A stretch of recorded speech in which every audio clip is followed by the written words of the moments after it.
அனைவருக்கும் வணக்கம். Welcome to Dharma academy. இந்த வீடியோவில் நம்ம பார்க்க போகிறது ஜனவரி மாதத்தில் 24ஆம் தேதிக்குண்டான கரண்ட் அஃபேர்ஸ் தான்.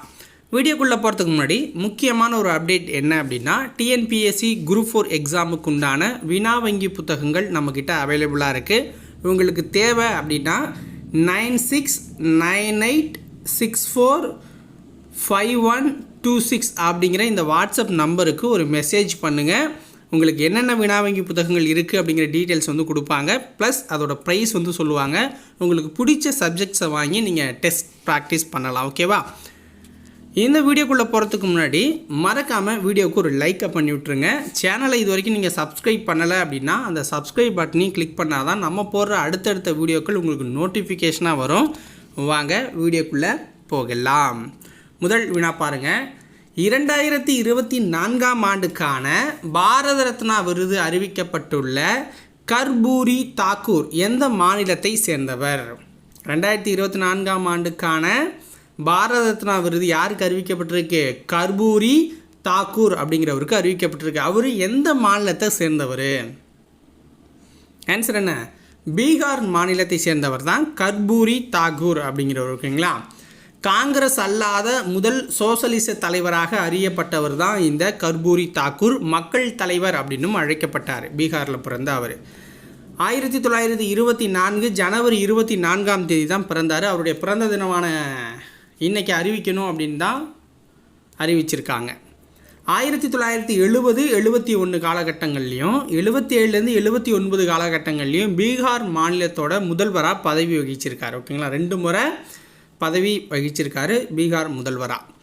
1942-45 அந்த 3 வருட காலகட்டத்தில் சுதந்திர போராட்டத்தில் கலந்துக்கிட்டதுக்காக சிறையில் அடைக்கப்பட்டிருந்தார். சுதந்திர போராட்ட வீரர் அப்படின்னு சொல்லலாம். எப்போ இறந்தார் அப்படின்னு பார்த்தீங்கன்னா 1988 பிப்ரவரி 17ஆம் தேதி இயற்கை எழுதியிருக்காரு. பீகார் மாநிலத்தோட முதல்வர் யாருன்னா நிதிஷ்குமார். பீகார் மாநிலத்தின் முதல்வர் நிதிஷ்குமார். அடுத்தது, அலங்காநல்லூர் அருகே ஜல்லிக்கட்டு அரங்கத்தை திறந்து வைத்தவர் யார்? அலங்காநல்லூர் அருகே ஜல்லிக்கட்டு அரங்கத்தை திறந்து வைத்தவர் மு.க. ஸ்டாலின் அவர்கள். தமிழக முதல்வர் மு.க. ஸ்டாலின் அவர்கள் ஜனவரி 24ஆம் தேதி தான் இதை திறந்து வச்சிருக்காரு. கலைஞர் நூற்றாண்டு எருதழுதல் அரங்கம் அப்படின்னு தான் அதனுடைய பெயர். ஓகேங்களா?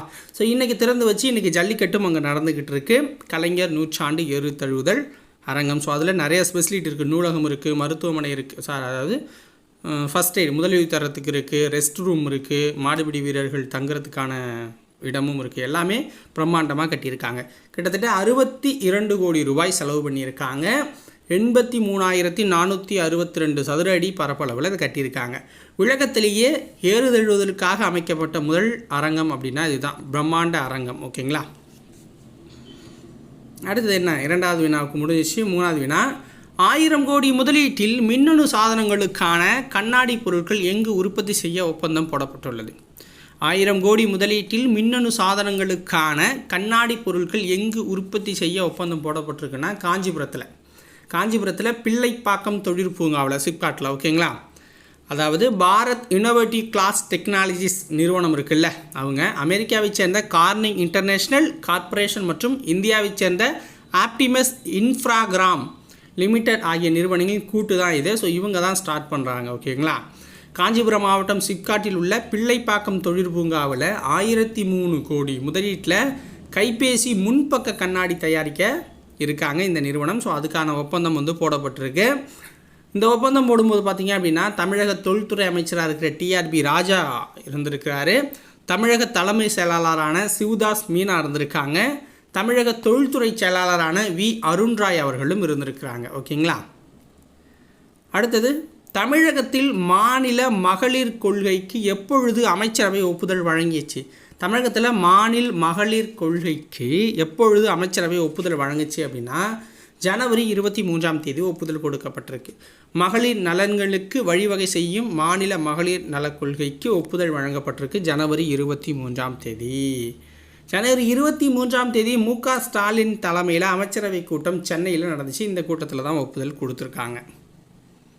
சமூக நலத்துறை அமைச்சர் யாருன்னா பி. கீதா ஜீவன். சமூக நலத்துறை அமைச்சர் யார்? பி. கீதா ஜீவன். மகளிர் நலனுக்கான தேசிய கொள்கை 2001 வெளியிடப்பட்டது குறிப்பிடத்தக்கது. மகளிர் நலனுக்கான தேசிய கொள்கை 2001 வெளியிடப்பட்டுச்சு. உல்ஃபா அமைப்பு எந்த மாநிலத்தோடு தொடர்புடையது? உல்ஃபா அமைப்பு எந்த மாநிலத்தோடு தொடர்புடையது அப்படின்னா அசாம் மாநிலத்தோட தொடர்புடையது. அசாம் மாநிலத்தோட தொடர்புடையது. உல்ஃபா அமைப்பு 44 ஆண்டுகளுக்கு முன் தொடங்கப்பட்ட ஒரு நக்சல் அமைப்பு. ஓகேங்களா, ஒரு நக்சல் அமைப்பு அப்படின்னு சொல்லுவாங்க. ஸோ போராட்டங்கள் தொடர்ந்து பண்ணிக்கிட்டே இருந்தாங்க. ஸோ இப்போ வந்து மத்திய கவர்மெண்ட் என்ன பண்ணுது அப்படின்னா அவங்க கூட வந்து பேச்சுவார்த்தை நடத்தி அவங்கள வந்து நல்வழிக்கு கொண்டு வந்திருக்காங்க. அதனால் வந்து பார்த்திங்கன்னா ஒரு முத்தரப்பு ஒப்பந்தம் அப்படிங்கிறத கொண்டு வந்தாங்க. மத்திய அரசு, மாநில அரசு ப்ளஸ் உல்ஃபா அமைப்பு, இந்த 3 பேரும் சேர்ந்து இந்த ஒப்பந்தத்தை வந்து போடுவாங்க. அமைதியான முறையில் இருக்கணும் அப்படிங்கிறதுக்காக இந்த ஒப்பந்தம் அப்படிங்கிறது 2023 டிசம்பர் 29 முத்தரப்பு ஒப்பந்தம் அப்படிங்கிறது போடப்பட்டுச்சு. இந்த ஒப்பந்தத்தின்படி பார்த்திங்க அப்படின்னா ஆயுதங்களை ஒப்படைச்சிட்டு வன்முறையை கைவிட்டுட்டு 1 மாதத்திற்குள்ளே அந்த அமைப்பை கலைக்கணும் அப்படிங்கிறது தான் ஒப்பந்தம். ஸோ அதன்படி பார்த்திங்க அப்படின்னா 1 மாதத்துக்குள்ளாகவே அந்த அமைப்பை வந்து கலைக்கிறாங்க. ஸோ சுதந்திரா உல்ஃபா அப்படிங்கிற ஒரு அமைப்பு ஆல்ரெடி செயல்பட்டுக்கிட்டு இருக்குது. இது ஒரு உல்ஃபா அமைப்பு. ஓகேங்களா, இது உல்ஃபா அமைப்பு. இது ரன்னிங்கில் இருக்கும்போதே சுதந்திரமான உல்ஃபா அமைப்பு அப்படின்னு ஒன்று ஸ்டார்ட் பண்ணாங்க. அது ரன்னிங்கில் இருக்குது. ஸோ இவங்க தான் வந்து சரண்டர் ஆகியிருக்காங்க. ஓகேங்களா, இனிமேல் எலெக்ஷனில் பங்கேற்பாங்க இவங்க. பிரதான் மந்திரி சூரியோதயா யோஜனா திட்டத்தை தொடங்கி வைத்தவர் யார்? பிரதான் மந்திரி சூரியோதயா யோஜனா திட்டத்தை தொடங்கி வைத்தவர் யார் அப்படின்னா பிரதமர் நரேந்திர மோடி அவர்கள். பாரத பிரதமர் நரேந்திர மோடி அவர்கள் 1 கோடி வீடுகளில் சோலார் பேனல் மேற்கூரை நிறுவும் நோக்கிலான திட்டத்தை தான் கொண்டு வந்திருக்காங்க. கான்ஜார் என்பது இந்தியா டேஷ் இடையிலான 11வது சிறப்பு படை கூட்டு பயிற்சி அப்படிங்கிறாங்க. கான்ஜார் என்பது இந்தியா மற்றும் எந்த நாட்டுக்கு இடையிலான 11வது சிறப்பு படை கூட்டு பயிற்சினா கிர்கிஸ்தான் இடையிலான கூட்டு பயிற்சியை தான் கான்ஜார் அப்படின்னு நம்ம சொல்லுவோம். இந்த கூட்டு பயிற்சி அப்படிங்கிறது இமாச்சல பிரதேசத்தின் பக்லோவில் தொடங்கி நடைபெற்று வருகிறது. இமாச்சல பிரதேசத்தோட பக்லோவில் நடந்துக்கிட்டு இருக்கு. கல்வியில் பன்மொழியை ஊக்குவிக்கும் வகையிலான செயற்கை நுண்ணறிவு அடிப்படையிலான அணுவாதினி என்னும் செயலியை மத்திய அரசு அறிமுகப்படுத்தியிருக்காங்க. கல்வியில் பன்மொழியை ஊக்குவிக்கும் வகையிலான செயற்கை நுண்ணறிவு அடிப்படையிலான அணுவாதினி என்னும் செயலியை மத்திய அரசு அறிமுகப்படுத்தியிருக்காங்க.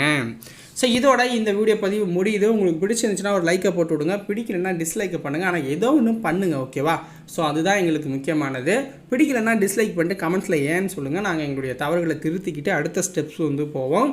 சேனலை சப்ஸ்கிரைப் பண்ணாமல் இருந்தாலும் சப்ஸ்கிரைப் பண்ணி சப்போர்ட் பண்ணுங்கள். அப்போ தான் உங்களுக்கான அடுத்தடுத்த வீடியோ பதிவுகள் நோட்டிஃபிகேஷனாக உங்களுக்கு வந்துக்கிட்டு இருக்கும். நாளைக்கு வேறொரு வீடியோ பதிவில் உங்களை வந்து சந்திக்கிறேன். நன்றி, வணக்கம்.